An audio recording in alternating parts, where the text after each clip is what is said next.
selamat datang lagi di sesi analisis mendalam kita. Hari ini kita bakal nyelam ke ulasan buku Zulfikar Aridlo, judulnya Waktu, Kunci Universal Nafsu dan Potensi Manusia. Sumber kita ini ulasan terstruktur dari buku itu ya, jadi kita fokus ke interpretasi yang ada di sana. Misi kita apa nih? Ya kita mau gali gimana sih waktu, terus nafsu, ya dorongan batin kita itu sama kesadaran. Gimana semua itu nyambung dalam pandangan spiritualitas Islam menurut analisis ini. Dan gimana pemahaman ini bisa jadi kunci buat Anda membuka potensi diri. Analisisnya langsung bilang, waktu tuh bukan cuma detik lewat aja, tapi arena buat paham diri dan semesta. Oke, kita mulai yuk. Pertama, soal waktu. Analisis ini kan mulai dari konsep waktu yang dasar banget. Disebutin tuh gimana Allah sampai sumpah demi waktu di Al-Quran, kayak di surah Al-Asr. Betul. Ini sinyal kuat banget ya, soal pentingnya waktu. Ada perumpamaan bagus juga, waktu kayak sungai, ngalir terus, tapi yang nata alirannya ya Sang Pencipta. Nah, itu poin krusial banget.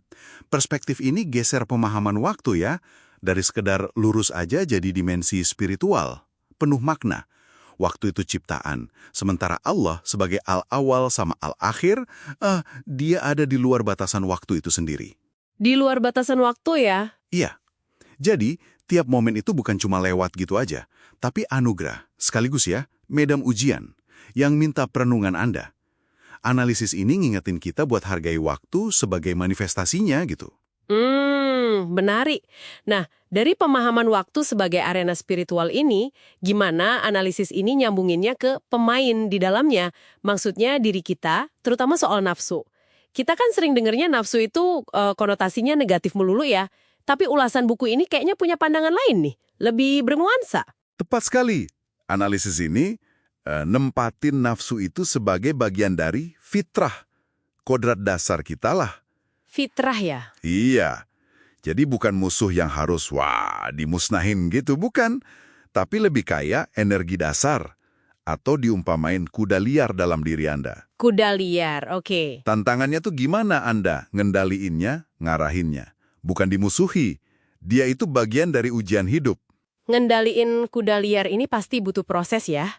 Panjang kayaknya. Apakah ulasan ini ngejelasin ada tahapan atau tingkatan gitu buat ngelola nafsu? Ada. Ini merujuk ke tradisi tasawuf ya. Jadi ulasan ini jelasin perjalanan pemurnian jiwa lewat tingkatan nafsu. Mulai dari nafs al-ammarah. Itu dorongan yang cenderung ke buruk. Terus naik ke al-lawamah. Jiwa yang mulai nyesel sama kesalahannya. Mulai ada penyesalan. Betul. Sampai harapannya bisa capai nafsul mutmainah. Jiwa yang tenang, yang udah tentrem gitu. Ini proses transformasi. Ada kutipan Rumi juga di ulasan ini. Soal nyatuin kepingan cermin pecah, biar bisa lihat satu bayangan utuh. Nah, ini kayaknya simbol proses nyatuin diri kita lagi menuju utuh secara spiritual. Wah, dalam ya. Perjalanan pemurnian nafsu ini pasti butuh kesadaran diri yang tinggi banget kan ya. Nah, gimana analisis buku ini lihat peran kesadaran, consciousness, dan hubungannya sama konsep yang sering jadi perdebatan nih, takdir. Kesadaran ya? Menurut ulasan ini, kesadaran itu inti pengalaman batin Anda. Jadi kayak jembatan antara memori masa lalu sama harapan ke depan. Puncak kesadaran yang digambarin itu kesadaran tauhid. Kesadaran akan keesaan Tuhan. Yang melampaui sekat ruang dan waktu. Benar-benar melampaui itu. Melampaui ruang dan waktu, oke. Ini nyambungnya erat seru koda dan kodar.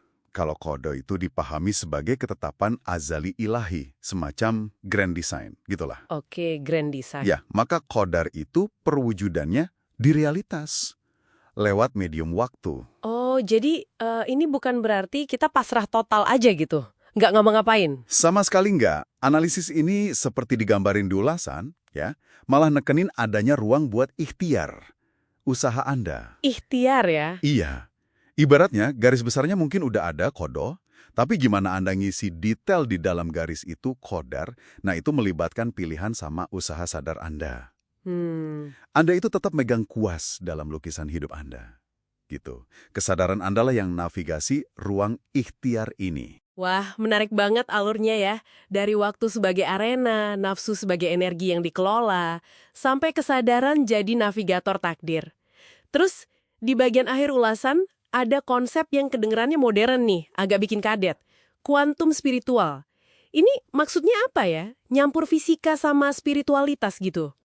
Gini, kayaknya analisis buku ini pakai kuantum spiritual itu lebih sebagai analogi aja sih. Bukan klaim fisika secara harfiah gitu. Oh, analogi. Oke. Iya, ulasannya nyebutin, penulisnya itu pinjam ide kayak entanglement, keterkaitan kuantum itu, buat gambarin kemungkinan adanya hubungan spiritual antar kesadaran, yang nggak dibatasi materi fisik. Tujuannya sih, kayaknya buat buka perspektif aja, bahwa realitas itu mungkin lebih dari sekedar materi yang kelihatan mata. Oke. Jadi fungsi praktisnya apa nih dari analogi ini, menurut ulasan itu ya? Misalnya soal zikir yang dihubungin sama riset kuantum. Nah, analogi zikir sebagai riset kuantum kesadaran di ulasan ini kayaknya mau gambarin zikir itu sebagai cara buat bersihin noise. Noise ya? Ya, noise dari ego, dari materialisme, biar kesadaran Anda bisa balik selaras lagi sama frekuensi spiritual yang lebih murni. Atau fitrah tadi. Iya. Ini upaya buat melampaui pandangan materialistik semata, menuju pemahaman hikmah, kebijaksanaan yang lebih dalam. Intinya sih metafora ya, buat proses pemurnian dan penyelarasan batin. Oke, paham. Jadi kalau kita tarik benang merahnya nih dari semua ini, waktu, nafsu, kesadaran, takdir, sampai analogi kuantum spiritual tadi, inti pesannya apa sih yang mau disampaikan ulasan buku ini buat Anda, pendengar kami? Jadi, dengan memahami waktu sebagai anugerah spiritual, terus belajar ngelola energi nafsu dengan bijak, dan terus ningkatin level kesadaran Anda, sampai sadar hubungan dengan Sang Pencipta dan takdir, Anda diajak buat membuka dan mengaktualisasikan potensi terdalam. Potensi yang udah dianugerahkan. Ini perjalanan menuju al-falah, keberhasilan hakiki, gitu, menurut perspektif spiritual ini. Oke, jadi rangkumannya nih, ulasan buku ini nyajiin pandangan bahwa memahami dan ngelola waktu, nafsu, sama kesadaran itu jadi trilogi kunci ya, buat buka potensi sejati Anda. Saya kutip dari ulasannya, waktu adalah kanvas Tuhan di mana nafsu dan potensi manusia dilukis. Wah, metafora yang kuat banget ini.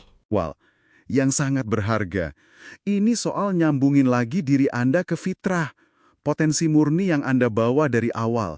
Setiap pilihan, setiap tindakan Anda dalam waktu itu, ya goresan di kanvas itu. Nah, sebagai penutup, ini ada pemikiran buat Anda renungkan. Kalau tiap momen itu kesempatan buat melukis di kanvas waktu Anda. pakai kuas kesadaran dan energi nafsu, lukisan kayak apa sih yang lagi Anda ciptakan tentang diri Anda saat ini? Coba direnungkan.